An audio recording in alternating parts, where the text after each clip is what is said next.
Saya akan review. Nah, semua perhatikan formasi rohani kita. Tadi saya lagi ini ada fondasi, ada purifikasi dan deifikasi. Nah, buku ini akan menjelaskan semua tentang spiritual formation kita, ya, dan latihannya. Latihannya adalah kamu baca kitab suci, kamu doa, ya, sudah kasih kan kemarin buku doanya. Kemudian kamu baca kisah hidup orang suci, kamu baca buku, ya. Nah, itu adalah latihan yang kita sebut sebagai purification-nya, ya. Nah, fondasinya itu adalah kamu mengenal Kristus sebagai Allah, Tritunggal dan inkarnasi, ya. Kristus sebagai firman Allah di dalam Allah Tritunggal itu, dan juga inkarnasinya pada manusia, menjadi manusia untuk keselamatan kita. Sehingga di sini ada ada tentang penebusan dia, yaitu karya keselamatannya, supaya kita bisa lahir baru. Ya, lahir baru itu artinya kita menjadi manusia ilahi, kita punya benih ilahi, kita lahir dari Roh Kudus, menjadi manusia baru, dibaptis dan mulai menjalani kehidupan baru. Ya, makanya di sini ada manusia rohani, kita memakai pakaian Kristus. Manusia baru itu adalah manusia yang diangkat atau diadopsi menjadi anak-anak Allah dan sebagainya. Ini kamu baca. Karena ini adalah basicnya. Ya, mulai dari mana kita bisa lahir baru? Dimulai dari kita bertobat kepada Kristus, ya. Lalu kita nanti di sini ada bahas tentang hidup baru. Ini kita perlu dibaptis, ya, supaya kita menjadi manusia baru untuk mencapai serupa dengan Kristus. Serupa dengan Kristus, tapi sebelum sampai situ kita harus menjalani namanya purification. Purification itu artinya pemurnian, pengudusan. Ya, pemurnian dan pengudusan itu ya kita harus mengerti bahwa siapa sih di kita, dari diri orang percaya itu siapa yang sudah lahir baru. Ini kemarin sudah dipelajari ya. Oke, terus mana lagi? Nah itu ya. Ya, nanti jadi baca buku ini jangan tergantung dosennya ya. Kalian sendiri yang harus baca lalu ringkas begitu. Ya. Diusahakan misalnya satu hari satu kamu ringkas misalnya apa sih artinya hidup di dalam keselamatan. Nah, baca terus kamu bisa meringkas. Nah, Ibu Keisha tugasnya untuk semester ini wajib baca buku ini, ya. Nah, nanti kalau sempat memang harus baca juga kisah-kisah hidup orang yang sudah mengalami purification. Jadi ada contohnya ini. Iya, Pak. Nah, ada contoh orang-orang yang sudah mengalami apa sih artinya hidup di dalam Kristus itu, apa sih artinya kita menjadi serupa dengan Kristus. Nah, itu ada kisah hidup orang-orang suci, ada orang-orang kudus, ya. Nah, itu dalam purification. Lalu ada latihannya. Latihan apa yang kita mesti jalani ya ketika kita sudah menjadi orang percaya? Ya, ada semacam siklus ya. Macam siklus kalau di cuaca itu kan ada siklus musim kemarau terus masuk musim hujan ya kan. Kalau yang di subtropis itu ada musim dingin, terus musim gugur, musim semi, musim panas, kan gitu kan? Ada siklusnya. Nah, spiritualitas kita kan seperti siklus, seperti sebuah apa ya? Perubahan yang terus menerus ya dari satu waktu ke waktu yang lain, dan itu terus berulang gitu ya. Misalnya contohnya kita sudah percaya kita perlu bertobat setiap hari, ada air mata itu seperti apa nanti kamu baca ya, ada doa di sini. Lalu kita mesti latihan askesis, nepsis, sinergi dan semuanya ini. Nah, baca kitab suci. Nah, itu juga salah satu latihan-latihan kita mesti kerjakan ya. Nah, latihan badan ini adalah kamu melakukan namanya penyalipan keegoisan kita ya, hawa nafsu kita. Ini namanya ketaatan. Dan itu nanti buahnya adalah kasih. Jadi simpelnya adalah kamu punya iman. Iman itulah tadi kamu lahir baru jadi anak Allah. Itu iman. Oke? Iman kita yang kamu menyatakan kepada kamu percaya dengan mulutmu, percaya dengan hatimu, dengan pikiranmu, ya kan? Kalau enggak ngapain kita di sini? Ya toh? Nah, ngapain kamu pegang Alkitab? Ngapain kamu pergi ke gereja? Ngapain kamu berdoa? Nah, itu karena kita semua punya fondasinya yaitu iman tadi. Nah, iman itu seperti benih, ya, benih yang kalau kita punya benih mau diapain? tentu ditanam ya kan, supaya benih itu berbuah gitu, supaya ada hasil yang dinikmati. Nah, begitu juga dengan kehidupan spiritual kita. Kita punya iman, tapi iman itu perlu kita tanam dalam pengertian ya perlu ditumbuhkan. Nah, bagaimana menumbuhkan iman kita? Ya, itu tadi melalui latihan-latihan tadi. Oke, latihan-latihan itu ada tadi ya, misalnya latihan berdoa, latihan baca Alkitab, gitu. Oke, nah ini istilah-istilahnya ada repentance, ada air mata, ya, ada doa, ada askesis, ada nepsis, sinergi, dan semuanya ini nanti kalian akan pelajari di semester ini. Oke, step by step ya. Nah, baca kitab suci itu termasuk latihan untuk menumbuhkan benih tadi atau iman tadi.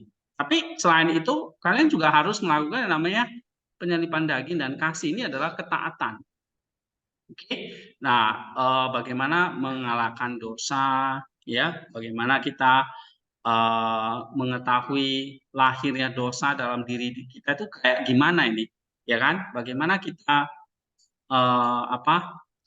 melawan hawa nafsu tadi. Nah, sehingga kita mencapai yang namanya apatia. Ya, coba semua sebutkan apatia. Nah, apatia. Ya, apatia itu artinya ketersapihan hawa nafsu. Ketersapihan itu maksudnya kita sudah bisa mengendalikan diri terhadap hawa nafsu. Nah, itu perlu dilatih ya. Tapi bukan hanya melawan hawa nafsu, kita juga mencapai yang namanya kasih. Ya, itulah buah roh tadi. Ada kasih, ada sukacita, ada kerendahan hati, ada pengendalian diri dan sebagainya. Nah, itu harus ada sebagai buahnya. Tadi kan dikatakan iman itu benih. Ya, benih itu harus ditanam di dalam ketaatan supaya dia bisa bertumbuh dan berbuah. Nah, buahnya adalah apa tadi? Kasih tadi. Ya. Nah, dari situ kita baru mencapai yang ketiga, yaitu menjadi serupa dengan Allah, yaitu deification, deifikasi. Ya. Nah, kalau kita lihat di sini, minggu lalu kita sudah belajar langkah-langkahnya seperti apa sih? Misalnya ini ya, the spiritual type-nya coba kita buka halaman 219. 219 di sini. Saya buka dari sini aja ya. Ada praktikos, ya kan? Ada apa lagi? Teoretikos dan gnostikos. Nih ya, halaman 219. Jadi saya kasih tahu secara garis besarnya ya. Secara garis besarnya rohani itu kayak gimana sih gitu ya. Mungkin ada yang penasaran. Tadi kalau saya bisa gambarkan secara sederhana tadi seperti biji atau benih itu. Ya. Halaman 219 ya. Nah, ini ya. Nah, oke. Ada namanya fase praktis. Fase praktis itu adalah fase kita bagaimana kita bisa mengatasi keterikatan kita kepada hawa nafsu. Itu praktikos. Mengendalikan lidah, mengendalikan perut, mengendalikan tangan kita, mengendalikan semua hal anggota tubuh kita. Nah, itu namanya penyalipan daging atau fase praktis. Ya. Nah, tapi dari situ kita akan dituntun untuk mencapai namanya fase kontemplatif. Nah, fase kontemplatif itu kita bukan lagi berjuang melawan hawa nafsu, tapi berjuang bagaimana semakin dekat kepada Allah. Ya, bagaimana semakin mencapai persekutuan dengan Allah. Ya, melihat segala sesuatu dari kacamata ilahi atau kacamata Allah. Nanti fase kontemplatif. Ya, jadi kita punya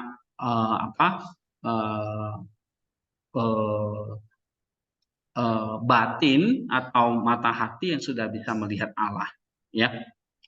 Nah, ini kontemplasi. Ini memang fase yang akan nggak mudah ya, fase yang yang advance ya, setelah kita mencapai yang namanya fase praktis. Nah, fase yang ketiga itu adalah fase kita menyatu dengan Allah.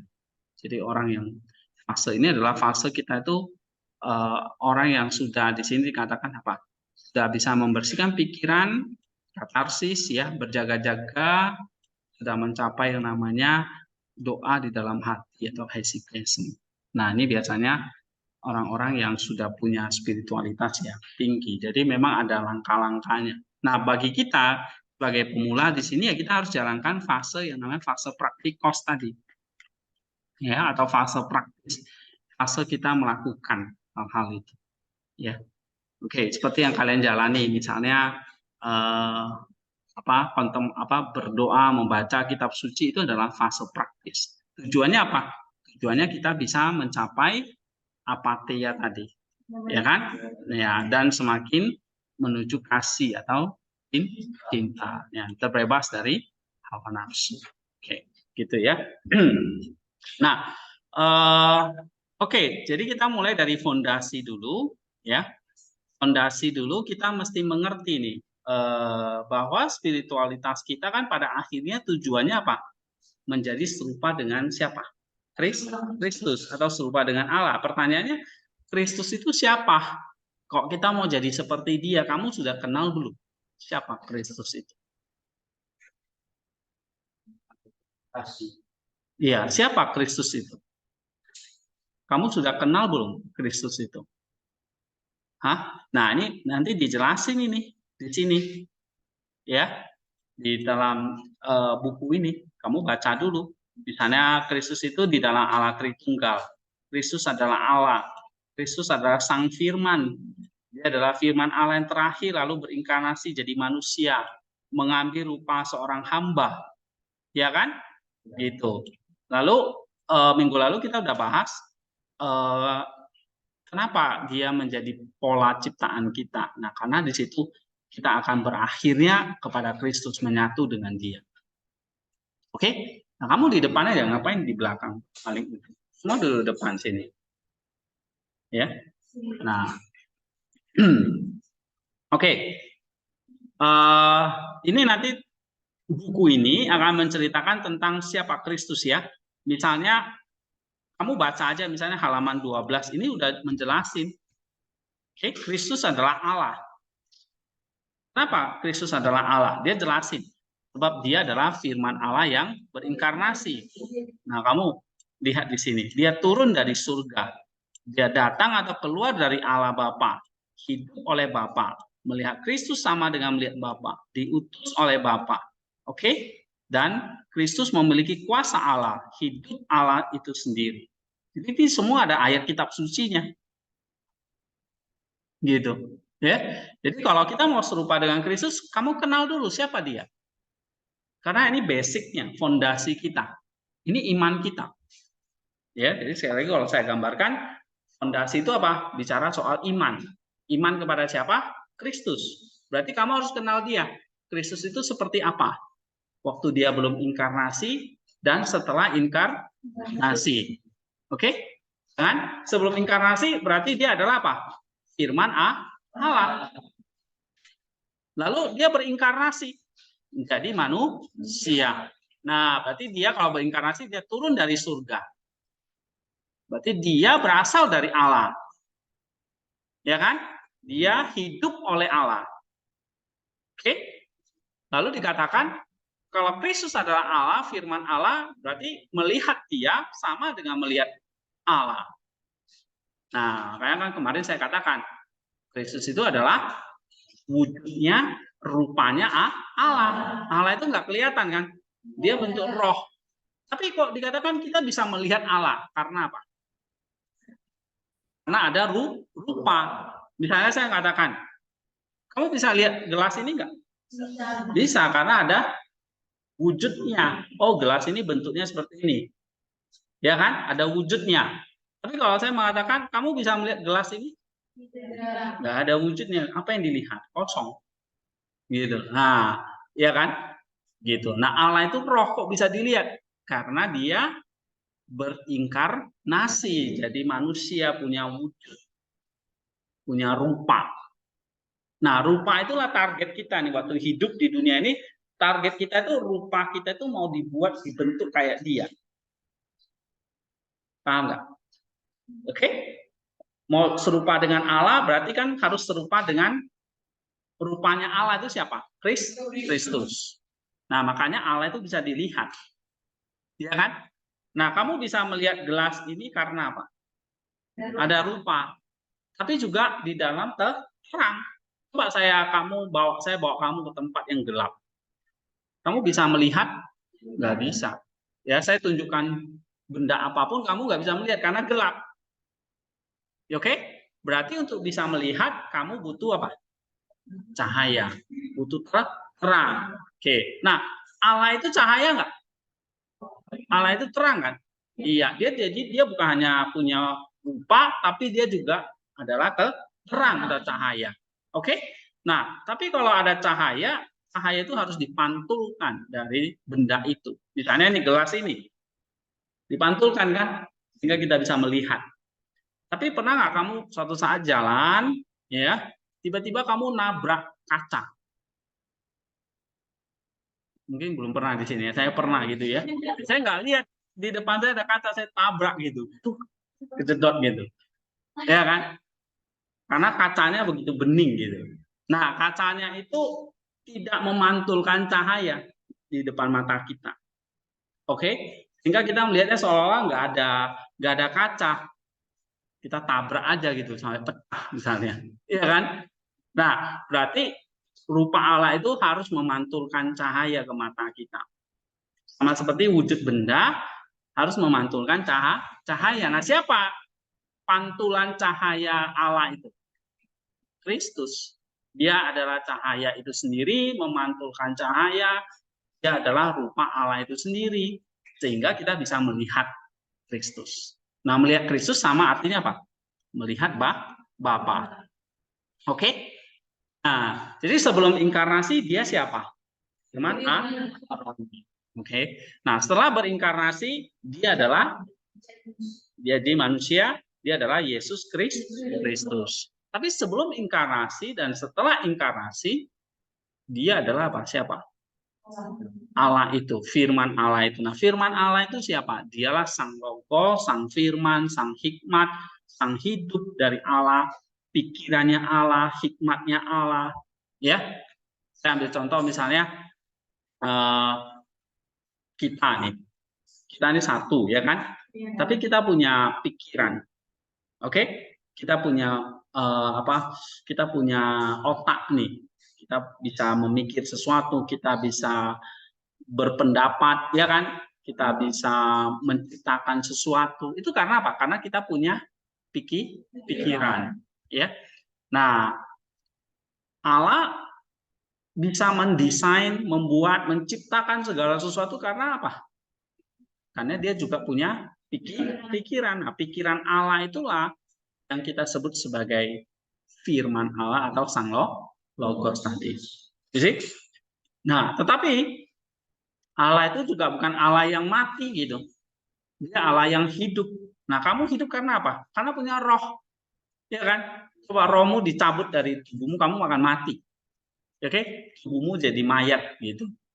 Nah, roh itu menghidupi tubuh kita. Nah, Allah itu adalah Allah yang hidup, ya. Dia juga punya roh. Selain punya pikiran tadi, dia juga punya apa? Roh.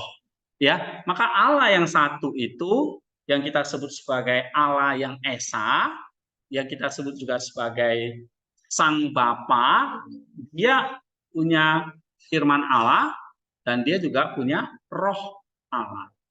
Makanya Allah itu adalah Allah yang Esa dalam 3 hipostasis, 3 pribadi, yaitu Sang Bapa, firman, pikirannya Allah, dan roh Allah, Roh Kudus. Ya, nah itu kamu baca nanti di Allah Tritunggal ini. Oke? Ya, jadi kalau Allah Tritunggal itu Bapa, Anak, Roh Kudus itu bukan bicara soal 1 tambah 1 tambah 1, tapi ini soal Allah itu sendiri yang berada. Ya, Allah yang esa disebut Bapa, firman Allah yang berasal dari Allah itu disebut Anak, Roh Allah yang menjadi nafas dan hidup Allah itu disebut Kudus dan sebagainya. Ya, nah ini yang paling basic kalian pelajari dulu tentang Allah Tritunggal, ini harus ngerti. Ya. Nah, kemudian di sini, nah ini tentang Allah Tritunggal lagi ya. Nanti kamu pelan-pelan baca. Nah, kalau kita baca di sini misalnya siapa sang anak itu atau Yesus Kristus itu, ya, kan tadi dikatakan dia adalah firman Allah. Kalau dia ada firman Allah, dia disebut juga anak Allah karena apa? Karena Allah memperanakan firman-Nya sendiri, maka dia disebut sebagai Bapa. Kenapa kok dia disebut sebagai Bapa? Karena dia apa? Memiliki firman-Nya yang disebut sebagai sang anak itu. Ya. Nah, tapi selain itu juga dia adalah gambar Allah, rupa Allah, cahaya kemuliaan Allah, ya. Dia juga diberi gelar Tuhan dan sebagainya. Ini kita harus kenal satu persatu, ya. Kemudian kita lihat di sini, ya. Dia juga disebut sebagai kuasa Allah tadi, hikmat Allah tadi, kuasa Allah dan hidup Allah itu sendiri. Oke? Nah, Kristus yang diutus Allah memiliki hidup sehingga setiap orang yang percaya kepada Kristus akan hidup oleh Dia. Sama seperti Bapa yang hidup mengutus Kristus, Kristus hidup oleh Bapa, demikian juga siapa saja yang memakan Kristus akan hidup oleh Kristus. Yohanes 6 ayat 57, ya kan? Kita hidup oleh Kristus berarti kita lahir dari Allah menjadi anak-anak Allah. Yohanes 1 ayat 12 sampai 13. Setiap orang yang percaya bahwa Yesus adalah Kristus lahir dari Allah. Kelihatan nggak? Kelihatan ya. Nah, setiap orang yang percaya bahwa Yesus adalah Kristus lahir dari Allah. Lahir dari Allah berarti menjadi anak-anak Allah harus melalui Kristus yang diutus Allah. Memakan Kristus berarti memakan daging dan darah Kristus. Daging darah Kristus itulah daging darah yang disalib, mati, dan dibangkitkan Allah itu. Ketika kita memakan Kristus berarti daging dan darah itu masuk ke dalam hati kita oleh karya Roh Kudus. Nah, kita bersatu dengan iman. Nah, ini dia. Jadi semuanya itu adalah kembali lagi kepada iman percaya kita bahwa memang kita menerima atau kita memakan Kristus, kita memakan perjamuan kudus itu, akhirnya kita jadi anak Allah, melahirkan apa, kita punya benih ilahi dalam diri kita. Ini yang disebut dengan kelahiran baru, lahir dari Allah menjadi anak-anak Allah. Ya, jadi kalau kamu bisa menjadi anak Allah karena kamu punya iman kepada Kristus. Gitu. Ya. Nah, Kristus adalah Allah dan oleh Kristus kita menjadi anak-anak Allah yang hidup. Anak-anak Allah ini harus hidup dan bertumbuh menjadi serupa dengan Kristus kelak. Ya, dengan melakukan kebenaran, menyucikan diri sama seperti Dia adalah suci, yaitu tidak berbuat dosa lagi atau melawan dosa, taat pada hukum Allah. Nah, pertanyaannya adalah gimana nih kok kita bisa lahir dari disebut lahir baru? Ada yang tahu nggak? Kamu di sini udah lahir baru jadi anak Allah nggak? Iya. Kenapa kok bisa? Yang namanya lahir itu kan berarti apa itu? Butuh apa? Hah? Misalnya kok kamu bisa ada di dunia ini, kamu lahir karena ada? Bukan. Kamu misalnya Depi bisa lahir di dunia ini karena apa? Hah? Karena ada orang tua ya kan? Oke? Ada ibumu kan? Ya kan? Lalu ibumu tiba-tiba hamil gitu. Tiba-tiba lahirin kamu. Enggak kan? Pasti ada bapaknya kan? Enggak? Ini untuk kamu lahir dari rahim ibumu sebelumnya apa? Nikah kan?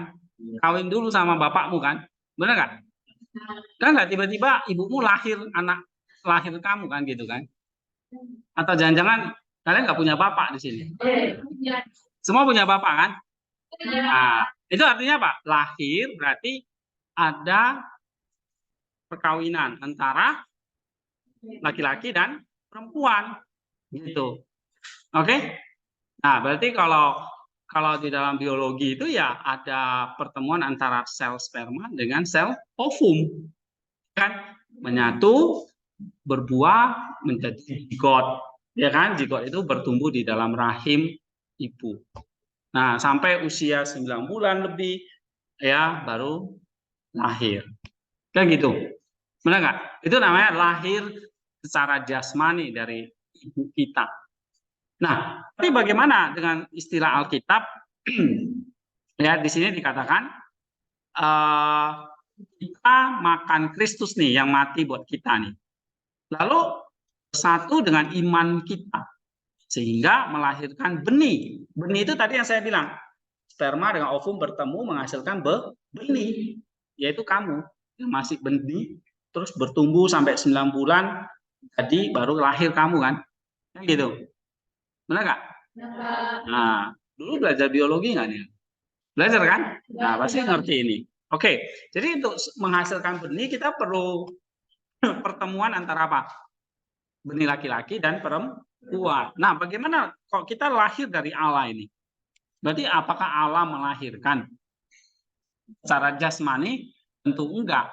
Ya, maka kalau kita sebut ada anak Allah, ada Bapa, terus firman-Nya itu disebut anak Allah, apakah Bapa itu melahirkan nikah dengan seorang perempuan? Tentu enggak. Ini bukan pengertian kelahiran secara jasmani, tapi secara spiritual. Konsepnya sama. Selalu ada kelahiran itu enggak mungkin dari sendiri, dari satu pihak. Lalu ada dua pihak yang bersatu. Right? Nah, misalnya ini kelahiran kita, kelahiran baru.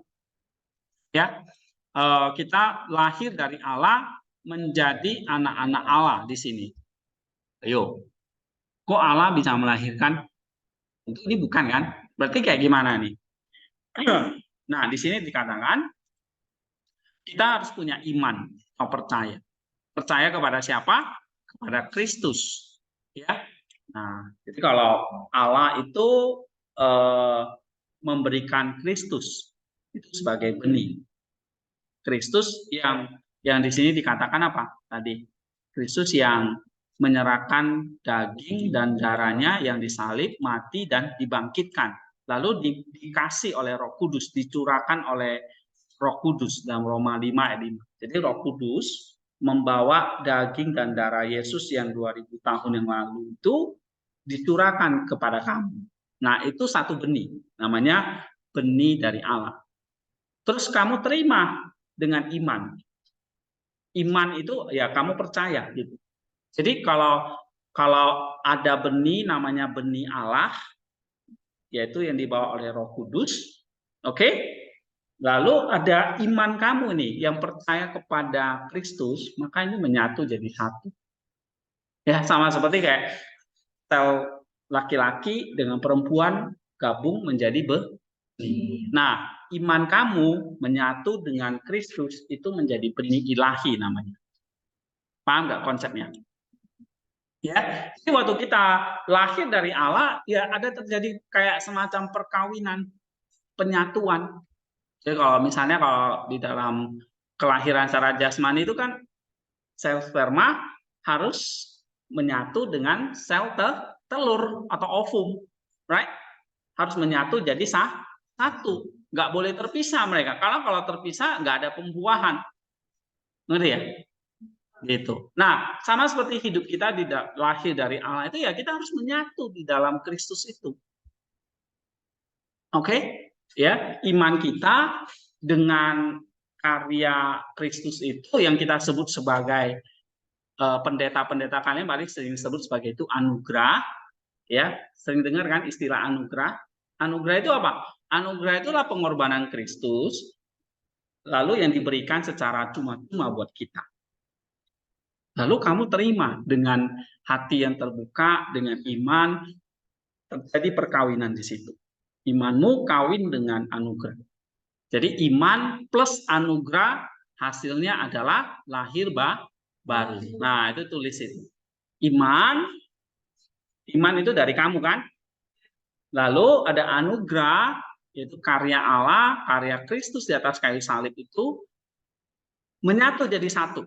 Seperti sperma dengan ovum menyatu jadi satu, lahir, terjadilah pembuahan, lahirlah kamu. Paham nggak ini? Hah? Oke, itu yang disebut dengan lahir dari Allah. Jadi kalau untuk lahir dari Allah, menjadi anak Allah, butuh apa? Anugerah. Benar nggak? Anugerah itu hak Allahnya gitu. Tapi dari pihak kita apa? Iman. Jadi antara anugerah dengan iman itu dikawinkan jadi satu.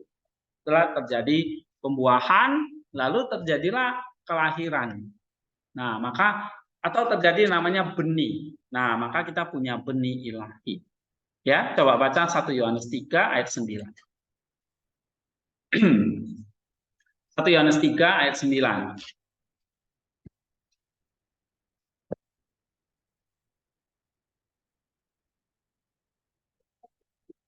Ya, baca yang keras. 1, 2, 3. Setiap orang yang lahir dari Allah tidak berbuat dosa lagi, sebab benih ilahi tetap ada di dalam dia, dan ia tidak dapat berbuat dosa karena ia lahir. Nah, setiap orang yang lahir dari Allah tidak terus-menerus berbuat dosa. Sebab benih ilahi tetap ada di dalam dia, dan ia tidak dapat terus-menerus berbuat dosa karena ia lahir dari Allah. Lahir dari Allah, berarti Allah itu kayak ibu kita. Kamu lahir dari ibu, bukan? Sama kita jadi anak Allah karena kita disebut anak Allah karena kita lahir dari Allah. Nah, kan pertanyaan tadi saya, apakah Allah itu melahirkan jasmani seperti ibu kita? Enggak, ini kelahiran spiritual. Artinya apa kelahiran spiritual? Kelahiran di mana anugerah itu ditaruh di dalam hati. Nah, hati ini seperti rahim. Rahim ibumu, itulah hatimu. Hati itu jadi tempat pertemuan antara imanmu dengan anugerah bersatu. Lahirlah pembuahan yang kita sebut dari dalam 1 Yohanes 3 itu benih ilahi. Ya. Jadi kalau anak Allah berasal dari mana? Benih ilahi. Kamu adalah anak Allah bukan? Iya. Karena di dalam kamu di sini dikatakan apa? Ada benih ilahi. Nah, benih ilahi itu berasal dari mana? Oh, iman Dan anugerah. Benih ilahi itu ada di mana? Di dalam hatimu. Ya. Ini kenapa keluar-keluar? Nggak boleh keluar-keluar. Duduk. Saya lagi jelasin. Ya. Oke, benih ilahi ada di mana? Di dalam hati. Benih ilahi itu terdiri dari apa? Itu pembuahan ilahi itu. Maka ada benih ilahi. Ya, istilahnya spermateo. Nah, ini Alkitab ini. Kalau Alkitab itu bahasa Yunani namanya spermateo. Oke, nah, benih ilahi berasal dari mana? Dari iman plus anugerah. Misalnya salah satunya nggak ada, terjadi nggak benih? Nggak ada. Kayak kamu lah. Misalnya, kan nggak tiba-tiba nongol kan gitu kan? Ibumu nikah dulu kan sama bapakmu kan? Kan gitu. Nah, sama seperti kita, kalau kita nggak punya iman, ya, kita nggak terima anugerah itu, maka kita nggak akan menjadi anak Allah. Gitu. Kalau nggak lahir baru, nggak jadi anak Allah, ya maka kita belum diselamatkan. Ya, oke. Nah, kok bisa terjadi pembuahan di dalam hati? Apakah kita kawin dengan Allah? Dalam pengertian kawin itu, pengertiannya apa? Bersekutu. Kita menerima dia, menerima anugerah itu ya sama seperti kita kawin dengan Allah. Gitu. Ya. Nah, berarti lewat proses apa? Lewat karya Roh Kudus. Nah, Roh Kudus itu yang membawa anugerah itu, lalu dia curahkan ke dalam hatimu. Oke? Ada pertanyaan di sini? Nah, setelah kita menjadi anak Allah, maka baru kita bisa hidup lagi. Ya, kita jadi hidup lagi. Loh, sebelum kamu percaya, kamu apa? Mati. Mati dalam pengertian bukan tubuhmu mati, ya, tetapi rohmu masih belum lahir baru. Artinya apa? Rohmu masih belum diperbarui oleh Roh Kudus tadi. Oke? rohmu tuh masih apa? Belum dihidupkan. Ya, yang rohmu ada di dalam tubuhmu, memang tubuhmu hidup berarti rohmu juga hidup. Tetapi rohmu itu belum mengenal Kristus, belum beriman. Nah, begitu kamu beriman, rohmu jadi roh yang baru. Nah, sehingga kamu menjadi anak Allah yang hidup, kamu akan nanti mulai lagi bertumbuh. Ya, mulai bertumbuh, mulai dari bayi sampai nanti kamu dewasa. Oke, coba kita baca 1 Korintus. Ya. 1 Korintus pasal 3. Nih, ayat 1 dan 2. Coba baca. Dan aku saudara-saudara pada waktu itu tidak dapat berbicara dengan kamu seperti dengan manusia rohani, tapi hanya dengan manusia duniawi. Iya. Terus ayat 2. Susulah yang kuberikan kepadamu tentang makanan keras, sebab kamu berdapat menerimanya. Nah, jadi di sini Paulus menjelaskan bagaimana kondisi rohani dari jemaat di Korintus. Jadi di situ ada istilah manusia rohani. Ya. Lalu ada istilah manusia duniawi. Nah, itu kalau bahasa Alkitabnya itu ada manusia rohani, ada manusia daging. Nah, tapi di sini dikatakan belum dewasa dalam Kristus. Manusia rohani, kita lahir baru. Sama seperti kamu lahir dari ibumu, tiba-tiba kamu dewasa nggak? Enggak, kamu jadi bayi ya kan? Yang cumanya bisa nangis dan lapar gitu kan? Nah, nggak bisa berjalan, nggak bisa berkata-kata, belum bisa karena masih bayi. Nah, kalau di sini dikatakan kerohanian juga seperti itu. Kita masih bayi di dalam Kristus. Artinya apa? Kalau bayi dalam Kristus, roh kita belum tumbuh dewasa. Nah, apa ciri roh yang belum tumbuh dewasa? Di sini dikatakan kamu cirinya masih makanan susu. Gitu, ya. Jadi kalau kamu waktu kecil kan nggak tiba-tiba dikasih makan roti atau beras kan, nasi kan. Pasti dikasih apa dulu? Susu. Oke? Nah, nanti umur sekian bulan, sekian tahun baru kamu dikasih bubur. Habis itu baru nasi. Ya kan? Setelah itu baru batu kan gitu. Ya kalau nggak mau makan nasi kasih batu kan gitu. Nah, artinya apa? Ada waktunya, ada progresnya. Jadi kalau kita percaya kepada Kristus itu roh kita itu juga mulai bertumbuh. Ya, artinya mulai meranjak dari kecil sampai nanti remaja, sampai dewasa, sampai usia tua. Nah, ciri-cirinya apa? Kalau kayak fisik kita ya, kalau masih kecil ya kita makan makanan yang lembek, ya kayak susu, bubur dan sebagainya. Nah, kalau secara rohani apa? Di sini dikatakan Paulus mengatakan susu yang kuberikan, bukan makanan keras. Ya. Nah, secara roh ya kita baru misalnya percaya kepada Kristus, ya kita makan makanan yang ringan dulu. Ya, jangan makan makanan yang keras. Artinya di sini apa? Roh itu ada tahap pertumbuhannya, tidak langsung jadi dewasa. Oke? Tidak langsung jadi dewasa. Nah, misalnya seperti ini di kelas ini, saya tidak akan kasih pelajaran yang sulit-sulit dulu. Tidak makanan yang keras ini, tetapi yang simple-simple dulu. Ya, apa pelajaran-pelajaran yang simple buat roh kita. Ya, apa susu yang kuberikan gitu. Oke. Nah, lalu ayat yang ketiga di sini dijelaskan. Karena kamu masih manusia duniawi, sebab jika di antara kamu ada iri hati, perselisihan, ya, kamu masih manusia duniawi dan hidup secara duniawi. Nah, ternyata ya, waktu kita lahir baru, nah dikatakan kita satu sisi menjadi manusia rohani, tapi sisi lain ya, kita juga adalah manusia daging yang masih bisa berbuat dosa. Oke, jadi waktu kita sudah lahir baru jadi anak Allah, kita nggak langsung otomatis jadi orang suci. Gitu. ya, masih ada manusia daging kita, manusia nafsu, manusia duniawi. Di sini Alkitab mengatakan manusia duniawi ya, kalau dari bahasa aslinya manusia daging. Nah, nanti di penjelasan ini ada ya, kamu baca ya. Manusia rohani itu apa? Manusia daging itu apa? Nanti kamu baca di sini.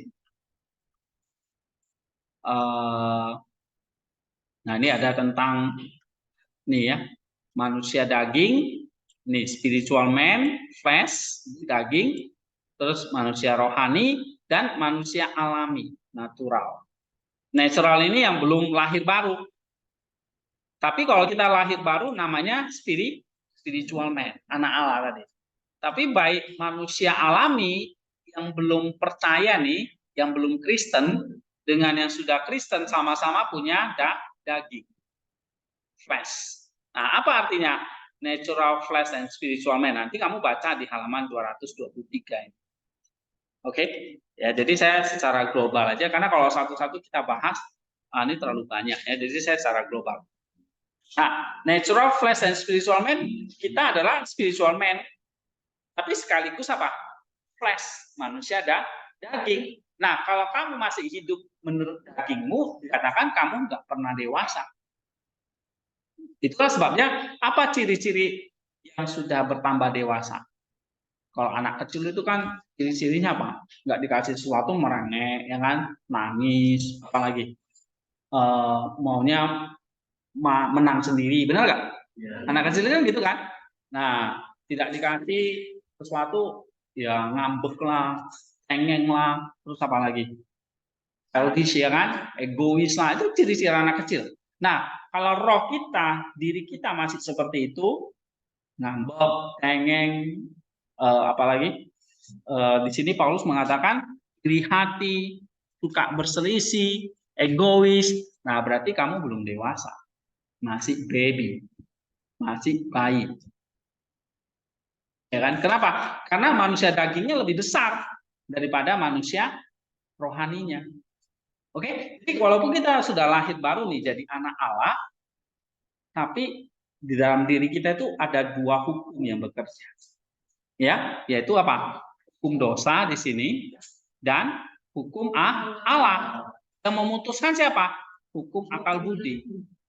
Kamunya yang memutuskan. Hukum akal budi itulah nus kamu, istilahnya nanti itu istilah nus kamu yang harus memilih nih.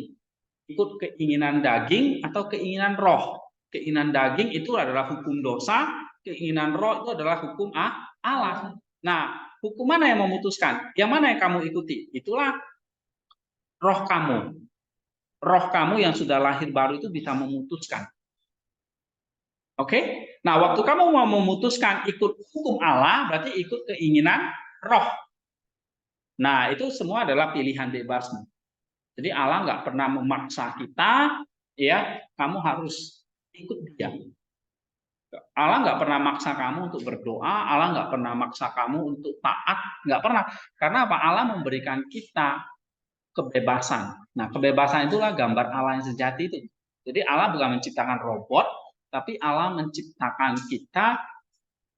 Kita harus bertanggung jawab dengan diri kita. Oke, itulah namanya kehendak bebas atau pilihan bebas. Nah, makanya kenapa kok kita belajar spiritual seperti ini? Supaya roh kita itu terus diisi dengan hukum Allah, dengan hal-hal yang baik, dengan pelajaran-pelajaran seperti ini. Supaya apa? Supaya hukum akal budimu di sini, ya, atau pikiranmu di sini itu selalu memikirkan tentang Allah. Sehingga nanti yang kamu pilih adalah hukum Allah, bukan hukum dosa. Oke? Jadi dalam diri kita yang disebut apa ini? Spiritual man, manusia rohani ini. Tadi kalau manusia rohani itu apa? Anak Allah, lahir dari Allah. Tapi Pak, apa langsung saya jadi seperti Tuhan Yesus? Seperti orang suci, orang kudus? Enggak. Kamu harus menjalani yang namanya progres dulu. Sama kayak bayi yang baru lahir kan tidak tiba-tiba bisa sekolah kan gitu kan? Atau dia tiba-tiba jadi dewasa terus bisa bekerja dan sebagainya, kan enggak kan? Dari bayi kan dijaga. Nah, kita juga roh kita itu seperti itu. Ya. pelan-pelan dewasanya. Nah, tetapi waktu kita lihat, dari mana kita tahu roh kita sudah dewasa atau belum? Lihat, sifat kekanak-kanakannya masih ada nggak?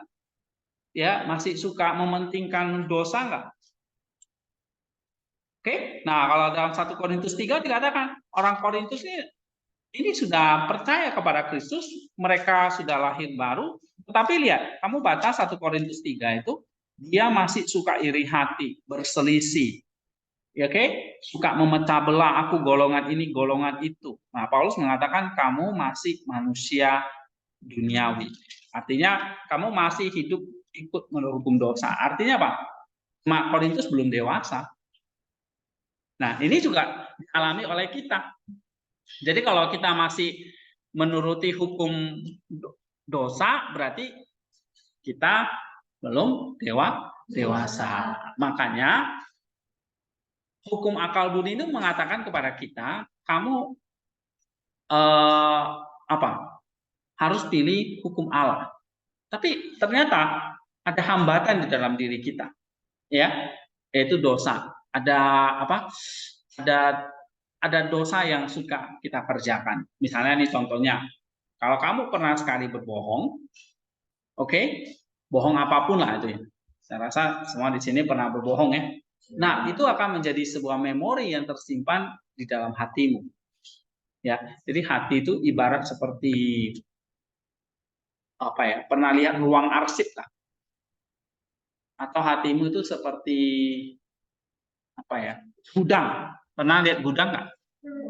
Gudang itu tempat apa itu? Nyimpan semua barang-barang ya kan? Yang sudah nggak berguna, yang sudah lewat gitu. Oke? Pokoknya semua taruh di gudang atau seperti ruang arsip. Nah, hati kita itu seperti itu.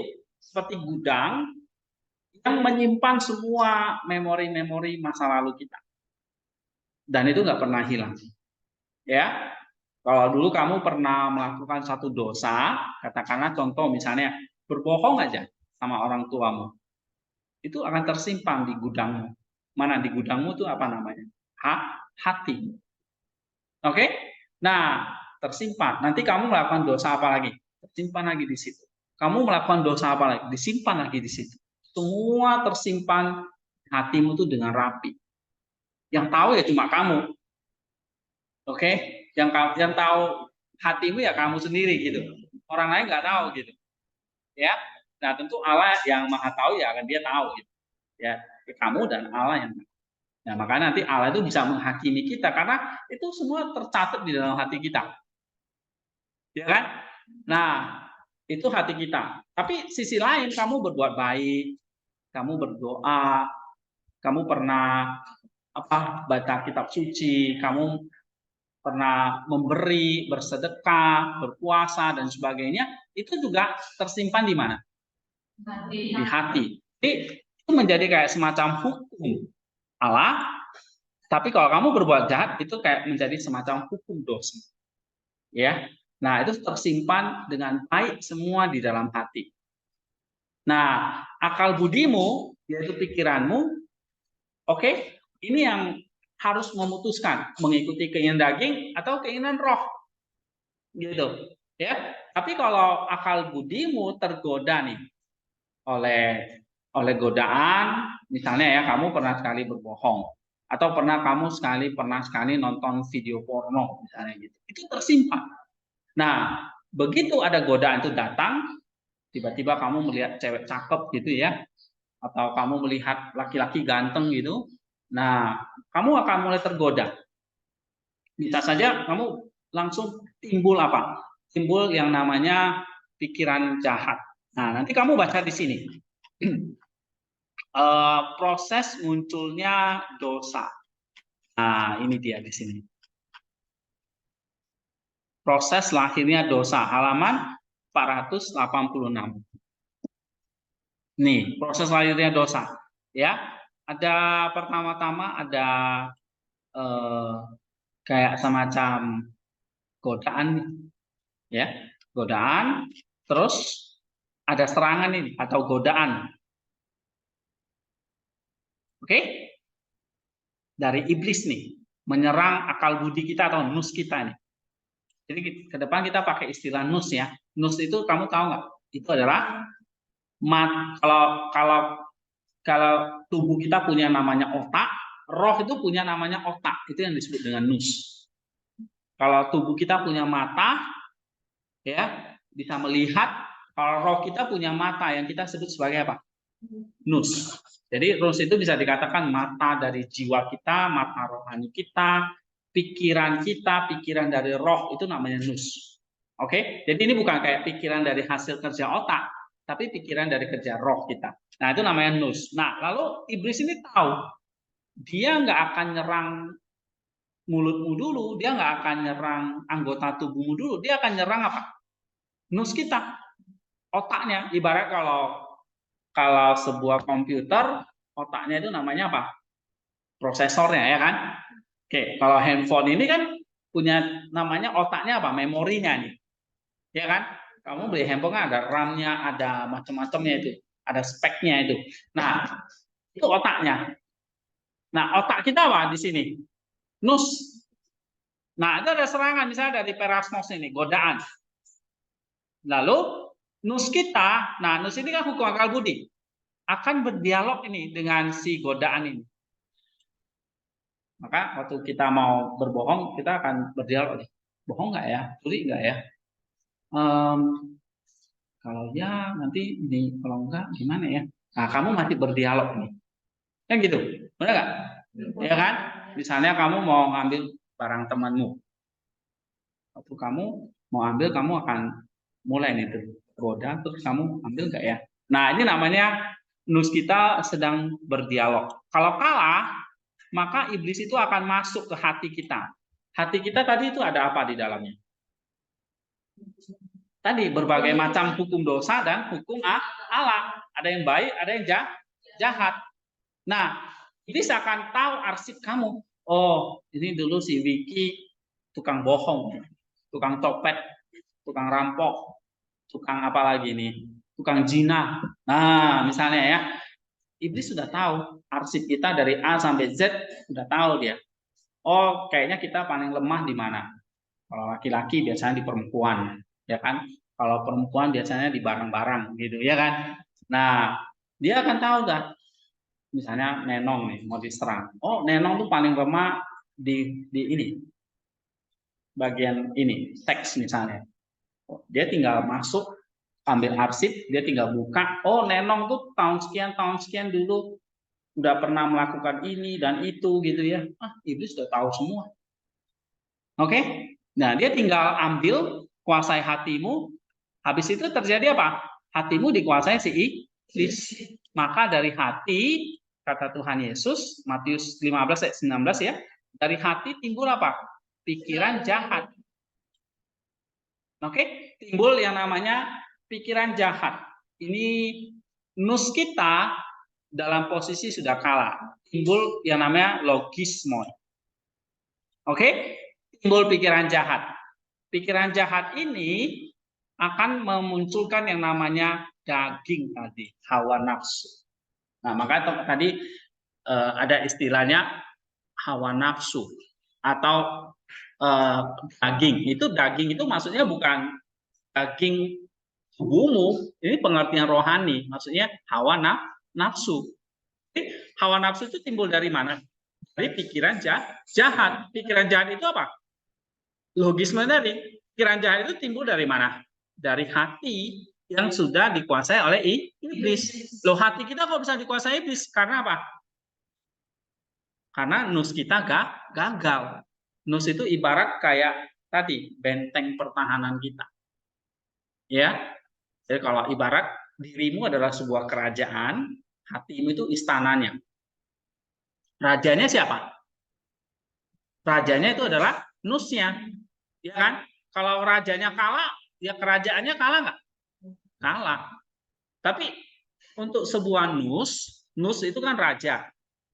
Raja itu kan selalu dikelilingi oleh apa? Prajurit, benar nggak? Ada jenderalnya, benar kan? Nggak mungkin kalau raja itu nggak ada prajuritnya, itu bukan raja namanya. Kalau nggak ada prajuritnya namanya pengemis, ya kan itu. Raja ada prajuritnya, ada jenderalnya, ada menteri-menterinya, ada perdana menterinya, ada apa lagi? ada ya banyak, ada benteng pertahanannya. Nah, Nus itu rajanya, tetapi di balik raja itu ada jenderal-jenderal. Nah, jenderal-jenderal ini siapa sih?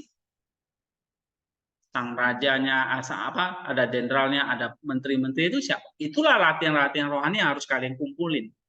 Doanya itu menjadi jenderal. Oke? Kamu baca kitab suci itu jadi jenderal. Kamu kalau rajin berdoa ya prajuritmu banyak.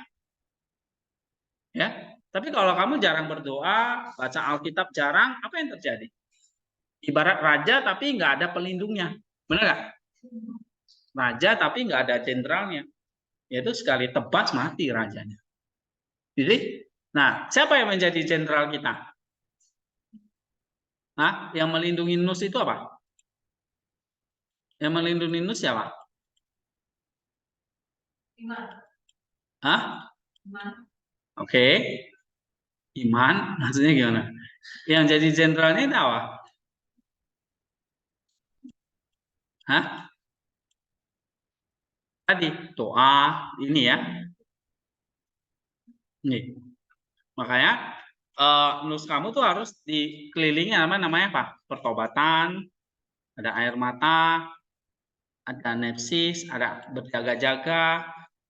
Cases ini kayak kamu misalnya berlatih, berpuasa, ya, nepsis, berjaga-jaga dalam doa, oke? Bersinergi dengan Allah. Nah itu, atau kamu baca kitab suci, itu adalah apa?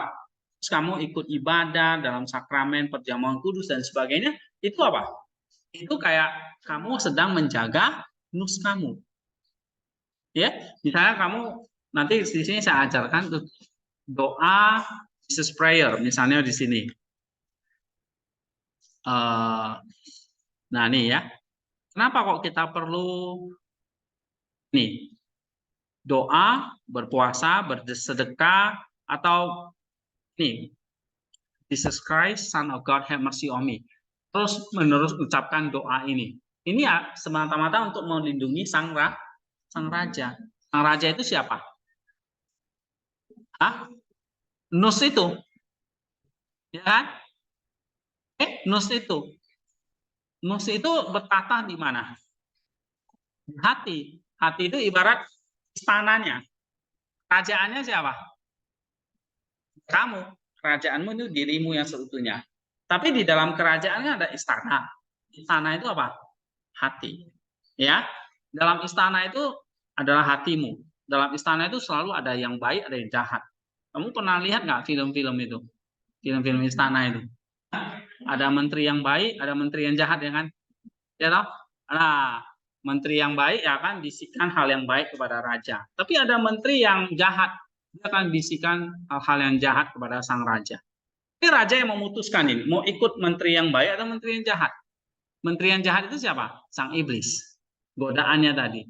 Menteri yang baik tadi kamu ada tadi kamu doa tadi.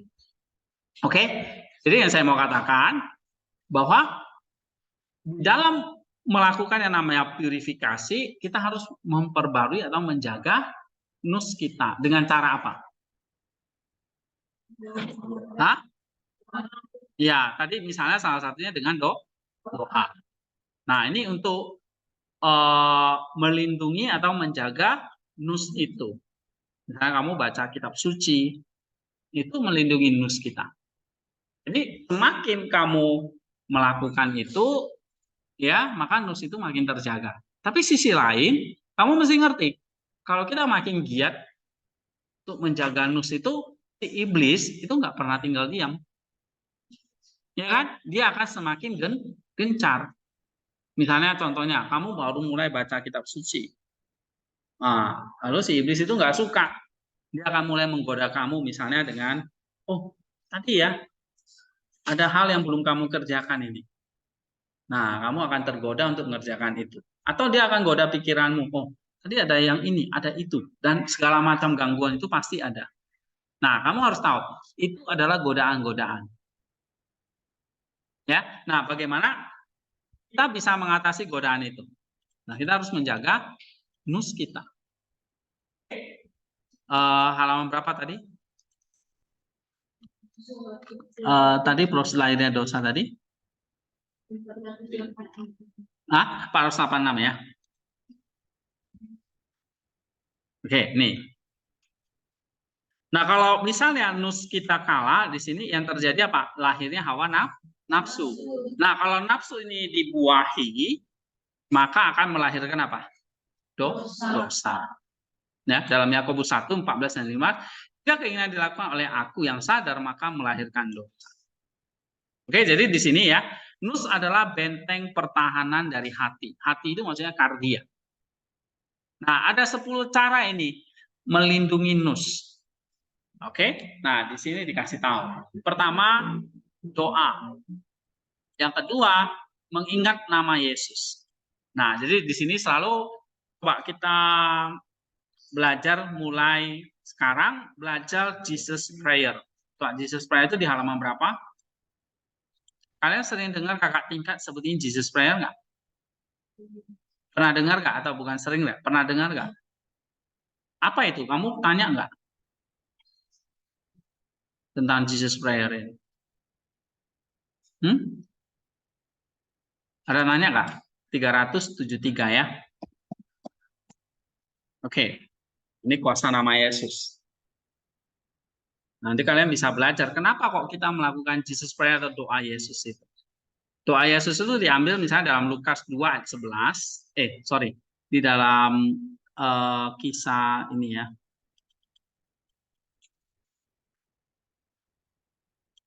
Halaman berapa tadi?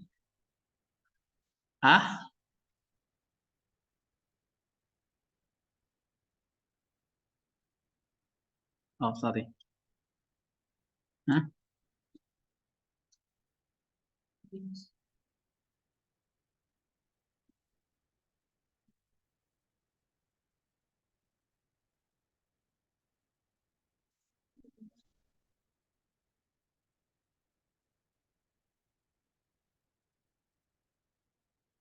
Lord have mercy on me.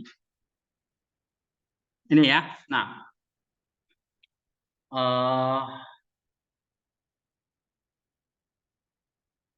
kita nggak baca semua, banyak banget. Nah, ini dia. Lord Jesus, have mercy on me. Ini adalah Jesus Prayer. Selalu sebutkan begini. Tuhan Yesus, Anak Allah, kasihanilah aku orang berdosa. Oke? Ini yang panjangnya. Tuhan Yesus Kristus, boleh. Anak Allah, kasihanilah aku orang berdosa. Atau kalau mau bahasa Inggrisnya, Lord Jesus, Son of God, have mercy on me, the sinner. Ya, atau mau versi ringkasnya itu Kyrie eleison, bahasa Yunani-nya, atau Lord have mercy. Nah, itu adalah ekspresi doa seperti dalam Lukas 18 ayat 13 itu ya, seorang pungut cukai yang dibenarkan oleh Allah, atau doa orang buta itu ya, yang dia meminta belas kasihan Allah di dalam Lukas 15, ini juga ya dalam Lukas 7 ayat 11 sampai 17 juga. Ini doa yang diceritakan di dalam Alkitab. Artinya meminta belas kasihan Allah. Nah, itu terus-menerus diucapkan. Oke? Coba semua sama-sama sebutkan. Tuhan Yesus Kristus, Anak Allah, kasihanilah aku orang berdosa. Lagi, sebutkan lagi.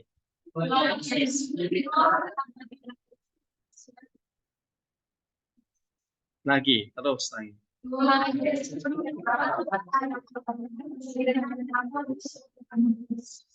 So, Jesus Christ, Son of God, have mercy on me, sinner. Coba. Jesus Christ, have mercy on me, sinner. Nah, itu terus diucapkan. Ya. Nah, ini adalah satu praktek doa tanpa henti, doa yang terus-menerus diucapkan. Apa melalui mulut dulu. Kamu satu hari bisa 1000 kali, 2000 kali, 3000 kali, that's okay. Waktu kamu lagi nyapu, lagi ngepel, lagi kerja, lagi masak, lagi nyuci baju, lagi apa? Semua dalam apa yang kamu kerjakan, selalu Jesus Prayer. Kenapa? Kok selalu gitu Pak? Diulang-ulang. Ya karena kita harus selalu menjaga nus kita. Nah, menjaga itu yang disebut nanti dengan namanya praktek nepsis. apa? Nepsis. Kenapa aku harus selalu menjaga? Ya karena namanya serangan iblis itu 24 jam, dia nggak pernah tidur. Kita yang sering tidur. Ya kan? Iblis nggak pernah tidur. Dan dia sudah setua dengan umur dunia ini. Oke? Jadi dia lebih ahli daripada kita ini. Nah, kalau kamu nggak nepsis, kamu nggak berdoa dan berjaga-jaga seperti dalam Matius 26 ini, ya kamu akan kalah. Jadi rajanya itu nus kamu akan kalah. Akibatnya apa? Akibatnya kamu akan timbul hawa nafsu, ya, lalu kamu akan melakukan dosa. Dan itu akan terus menerus. Oke? Nah, jadi waktu kita melakukan Jesus Prayer itu ya nggak hanya pas mau tidur aja atau pas kamu lagi ingat gitu. Enggak. Jadi kita melakukan Jesus Prayer itu selalu terus menerus tanpa henti. Coba latihan 1 hari 500 kali ini. Kamu hitung aja nggak apa-apa. Ya. Oke, kamu latihan. Besoknya kalau bisa 1000 kali. Lagi 2000 kali. Nah, nanti kamu tuliskan di laporan mingguanmu, saya sudah melakukan Jesus Prayer berapa kali. Ya, Pak, nggak terhitung. Ya kamu kira-kira aja deh. Gitu. Ya. Misalnya setiap 1 jam kamu ucapkan 10 kali. Oke, habis itu kamu melakukan aktivitas lain kan, kamu belum bisa ingat nih. Misalnya nggak apa-apa, kamu nanti ambil waktu lagi Jesus Prayer lagi gitu. Ya, kira-kira berapa kali? Bisa versi yang panjang, mungkin yang panjang dulu. Tuhan Yesus Kristus, Allah, kasihan aku orang berdosa. Ya. Kenapa? Oh ya, oh mau ke toilet. Oke. Lord Jesus, Son of God, have mercy. Makanya sebelum masuk kelas itu beresin dulu ya perut kalian supaya nggak bolak-balik. Misalnya Lord Jesus, Son of God, have mercy on me sinner. Terus diucapkan gitu. Ya. Nah, ini adalah salah satu tadi praktek apa? Menjaga nus tadi. Halaman berapa tadi? 300.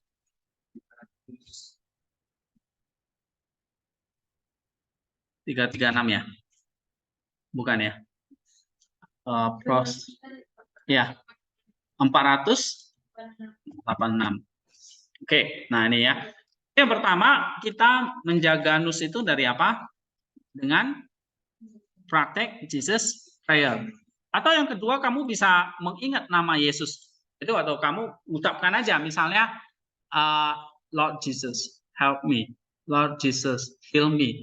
Jesus Christ, Son of God, have mercy on me. Nah, have mercy itu punya ada 4 arti maksudnya. Have mercy itu berarti minta Tuhan memberkati kita, menerangi kita, memberi makan, dan memberi makan dan apa satu lagi? Fungsi minyak itu apa pada zaman dulu? Memberi makan, menerangi, memberkati, mengurapi, dan mengenyangkan. Ya kan? Nah, jadi kamu bisa mengingat Jesus Christ, Son of God, have mercy on me. Atau kamu mengatakan Jesus Christ, Son of God, bless me, berkati aku. Jesus Christ, Son of God, heal me, sembuhkan aku. Karena minyak zaman dulu itu juga menyembuhkan. Ya, Jesus Christ, Son of God, feed me. Feed itu maksudnya kenyangkan aku. Minyak pada zaman itu juga berfungsi untuk memasak ya. Terus Jesus Christ, Son of God, enlighten me. Enlighten me itu artinya terangi aku. Karena minyak juga berfungsi untuk menerangi. Nah, ingat nama Yesus. Atau kamu ingat penderitaan Tuhan. Ingat kematianmu. Oke? Ini cara untuk melindungi nus. Ingat penghakiman akhir. Ya. Berjaga-jaga. Oke? Laparkan, jangan kenyang. Misalnya kalau ada timbul godaan untuk melakukan dosa, kamu harus kasih lapar hawa nafsu itu. Jangan manjakan tubuhmu, misalnya gitu. Ya, askesis misalnya melalui puasa. Oke, terus baca firman Allah. Ya, lalu sakramen itu ya kita ibadah, kita ikut perjamuan kudus. Oke, nah itu cara-cara kita untuk menjaga nus kita. Jadi kita lakukan praktek pertama dulu untuk 1 minggu ini. Saya ingin kalian coba melakukan yang namanya Jesus Prayer. Ya, Jesus Prayer, kamu baca dulu bukunya di mana ini?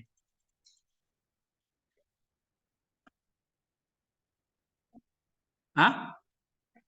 Ya, ada di halaman ini ya, tentang doa ini juga bisa 364 atau nih 368 sampai 373. Nah, ini tentang Jesus Prayer ini. Oke. 368.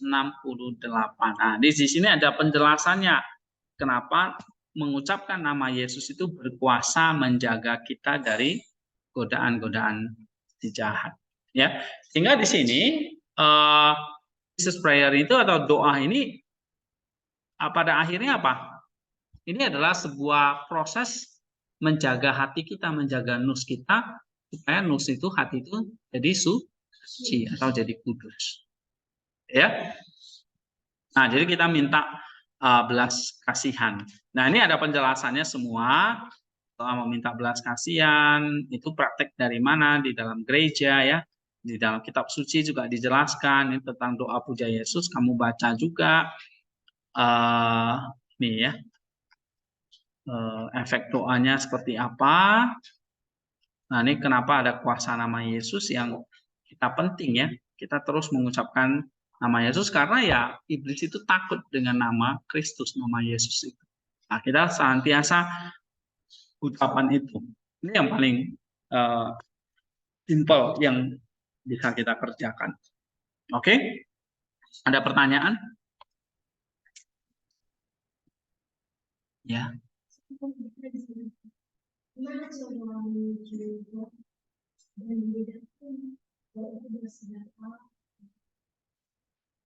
Menguji apa? Ya roh itu kan sebetulnya ya satu, tunggal di dalam diri kita ya. Mungkin yang dimaksud kamu adalah bagaimana kita tahu ini kehendak Allah, ya ini hukum Allah atau ini hukum dosa. Nah, ya kita harus latih terus ya roh kita dengan nama Yesus tadi, sampai nanti Tuhan kasih kamu karunia namanya apa ya, bahasa Yunani itu namanya diakrisis. Diakrisis itu kamu diberi kepekaan yang mana ini kehendak Allah, yang mana ini kehendak si jahat, ya atau bukan kehendak Allah. Misalnya nih, kamu ambil keputusan ini kehendak Allah atau bukan ya? Kamu mengerjakan ini kehendak Allah atau bukan ya? Nah, kita belum punya kepekaan seperti itu. Ya, tapi itu bisa kita minta belas kasihan Allah. Kamu perlu minta. Nah, makanya doa puja Yesus itu kan, doa Jesus Prayer itu adalah kamu minta belas kasihan Allah. Apa sih yang ingin kamu minta? Misalnya Tuhan minta aku kekuatan untuk mengendalikan diri. Minta Tuhan kendalikan amarah saya. Ya, kalau kita yang suka marah gitu ya. Atau Tuhan kendalikan aku yang suka rakus ini, misalnya yang suka rakus. Tuhan belas kasihan aku supaya aku tidak membenci dan sebagainya. Ya. Nah, itu kita perlu minta. Gitu. Nah, setelah kita minta, nanti Tuhan akan kasih kamu bisa membedakan yang disebut tadi diakrisis itu, diakrisis ya. Diakrisis artinya kamu bisa membedakan yang mana kehendak Allah dan kehendak itu dosa. Ya. Tapi biasanya kalau kita tadi dikatakan ya, kalau kita mau memanjakan tubuh kita, biasanya kalau kehendak dosa itu, hukum dosa itu kerjanya lewat mana? Anggota tubuh kita. Ya, contoh misalnya perutmu tuh, maunya kan apa? Kamu makan yang banyak tanpa kamu memperhatikan orang lain misalnya. Contoh misalnya nafsu makan, ya kita punya uang kita kepingin makan yang enak. Nah itu hati-hati. Berarti itu sudah bukan kehendak Allah. Ya, jadi kalau kita terlalu memanjakan tubuh kita, nah, kamu harus sadar ini bukan kehendak Allah. Tapi bukan berarti saya ngajak kalian nggak boleh makan terus kelaparan, enggak. Ya, oke. Ada pertanyaan lagi? Jadi kita satu-satu ya. Secara garis besar spiritual formation kita adalah hari ini kita belajar kamu adalah anak Allah. Berarti di situ kamu punya benih ilahi. Berarti kamu punya iman, tapi kamu juga punya anugerah. Nggak berjuang sendiri, ya. Dan Allah juga kepingin, Allah menghendaki kita terlibat dengan iman kita, ya. Oke. Nah, lalu setelah kamu lahir jadi anak Allah, berarti kan di dalam dirimu punya iman dan anugerah itu kan. Nah, itu namanya bersinergi. Nanti kamu baca di buku ini, apa sih artinya bersinergi? Karena kita nggak bisa melakukan apapun ketika kita di luar Allah. Nah, ini perlu namanya bersinergi. Ya, anugerah plus iman ini. Oke, sebab kita tuh ranting-rantingnya Kristus yang menempel pada pokok itu, pada pohon itu. Ranting bisa bertumbuh tanpa pohon? Nggak bisa. Pohon itulah Kristus, kamu ranting ya kan gitu. Jadi kita nggak bisa berbuat apa-apa tanpa pohon, tanpa Kristus. Makanya kamu ada iman, cuma kalau nggak punya anugerah. Gimana kita memperoleh anugerah? Hanya lewat Roh Kudus. Ya, hanya lewat Roh Kudus. Roh Kudus itu yang nyalurin anugerah. Tapi gimana kamu memperoleh Roh Kudus itu? Simpelnya kamu harus minta. Tadi, minta. Yaitu dengan doa. Minta yang sederhana, jangan kamu minta yang macam-macam dulu. Minta inilah. Kamu minta Allah berbelas kasihan sama hidupmu dulu. Oke? Nah, itulah kita mengandalkan anugerah dan iman itu. Jadi satu. Kamu jadi anak Allah. Tapi anak-anak itu sekali lagi, tadi saya katakan, tidak otomatis dewasa. Kamu perlu step by step bertumbuh. Sama seperti manusia itu. Mulai dari bayi, lalu jadi balita, ya kan? Mulai tumbuh jadi anak, remaja, dewasa, sampai tua kan gitu. Nah, kita secara spiritual juga ada tingkatannya.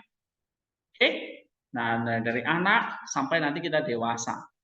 Tapi bagaimana kita tahu kita jadi anak atau dewasa? Nah, kita tahu adalah bagaimana kamu memilih hukum Allah atau hukum dosa. Kalau kamu masih suka enak-enak milih hukum dosa, ya kamu masih anak, masih bayi, belum pernah dewasa. Oke? Nah, tapi kalau kamu bisa memilih hukum Allah, walaupun itu kamu harus menderita, kamu tidak enak, tapi kamu memilih itu, nah itu menunjukkan kamu satu tahap lebih dewasa. Tapi sekali lagi ya, namanya spiritualitas kita itu kadang naik turun gitu, ya. Seringkali kita dalam keadaan yang nggak pernah konstan, selalu dinamis gitu, ya, selalu dinamis. Seperti kayak perjalanan bangsa Israel itu keluar dari Mesir menuju tanah Kanaan, ya kan? Itu perjalanan sebetulnya hanya dilewati paling 1 minggu selesai, tapi bisa 40 tahun tuh bangsa Israel keliling di padang gurun, nggak jelas begitu. Ya karena apa? Ya karena tadi perjalanan bersama Allah itu dinamis, banyak lika-likunya, kadang kita jatuh, ya kita harus bertobat. Nah, maka di sini ada pelajaran bertobat. Kita jatuh lagi ya kita perlu bertobat, ya, sampai benar-benar dosa itu hilang.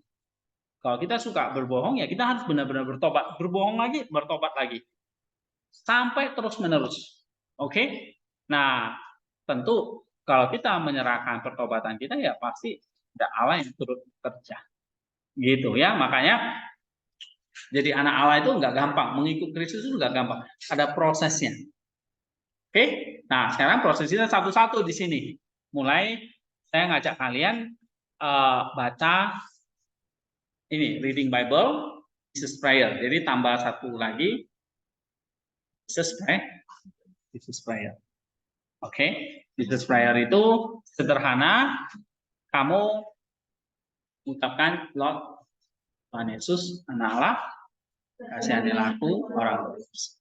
Nah itu dulu. Latihan. Nah, nanti minggu depan kita akan bahas lagi, ya. Oke, hari ini kalian sudah belajar secara singkat bagaimana menjadi anak Allah. Ya, walaupun saya tidak baca secara detail teksnya ini, nanti kalian bisa baca sendiri. Akan ada banyak hal yang yang nanti kalian akan pelajari lagi ya. Nah, saya harap ini nanti buku ini paling nggak menjadi langkah awal ya, tetapi nanti setelah pertengahan semester atau pertemuan saya share kepada kalian. Tapi paling tidak untuk semester 1 ini kuasai buku itu dulu. Ya, kuasai buku itu. Karena itu nanti akan terus saya ulangi di semester-semester berikutnya. Jadi kayak istilah-istilah tadi iman, anugerah, anak Allah, nefsis, terus apalagi Jesus prayer itu akan terus diulang nanti. Ya, sampai ya pokoknya setiap ketemu saya gitu. Oke. Nah, itu akan terus kita ulangi. Ya. Nanti ada satu buku yang nanti kalian juga saya akan pakai dari Nicholas Cabasilas ya. Ini belum pernah saya ajarkan di kakak tingkat lain, juga belum pernah ada. Tapi ya pemahaman dasar kalian kudu ngerti dulu. Ya. Saya lihat tadi kayak masih ada yang bingung-bingung ya. Masih menerawang dia, ya kan? Ya kalau nggak ngerti tanya ya. Ini soalnya kadang-kadang mungkin saya jelasin terlalu sulit atau terlalu cepat, ya. It's okay, nggak apa-apa. Pelan-pelan, ya. Saya mengerti susu yang harus kuberikan dulu, bukan makanan keras, ya. Oke, nggak apa-apa. Pelan-pelan, mulai belajar 1 minggu ke depan Jesus prayer. Pokoknya sederhananya ingat, kamu punya iman dan anugerah itu fondasinya. Oke? Sekarang kamu kerjakan iman dan anugerah itu dalam latihan-latihan. Kerjakan. Tentu harus dengan ketaatan ya kan. Tadi misalnya apa doa tadi. Mesti rutin. Jesus prayer itu wajib itu. Latihan. Nah, itu namanya kamu sedang menjalani obedience. Ya, ada faith, ada obedience, ya kan? Baru nanti kamu bisa menikmati buahnya. Oke? Gimana kamu misalnya di saat marah, kamu coba perhatikan Jesus prayer itu. Nah, apakah marahmu terkendali nggak gitu? Ya, di saat kamu malas berdoa, kamu coba praktekkan dan sebagainya. Ya, di saat kamu ada godaan-godaan dari si jahat, ya, kamu coba langsung praktekkan Jesus prayer. Nah, itu satu latihan dulu. Ada pertanyaan?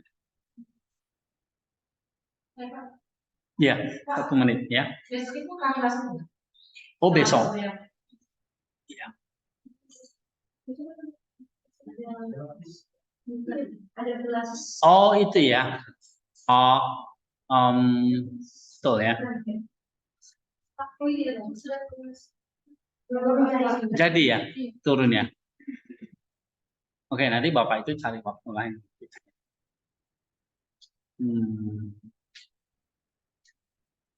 Kalau gitu, dia akan masuk Sabtu depan aja deh. Ya.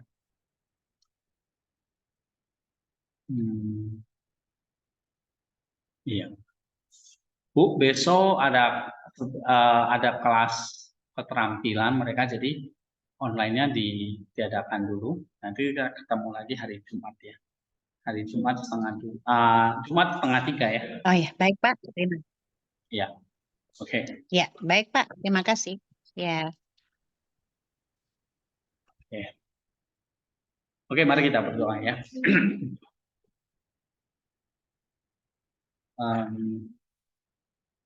Minta siapa ini? Yakin. Mari kita berdoa.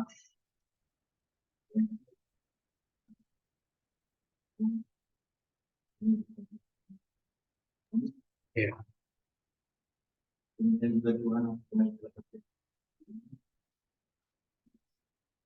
Karena dia dalam bisa. Jadi mudah-mudahan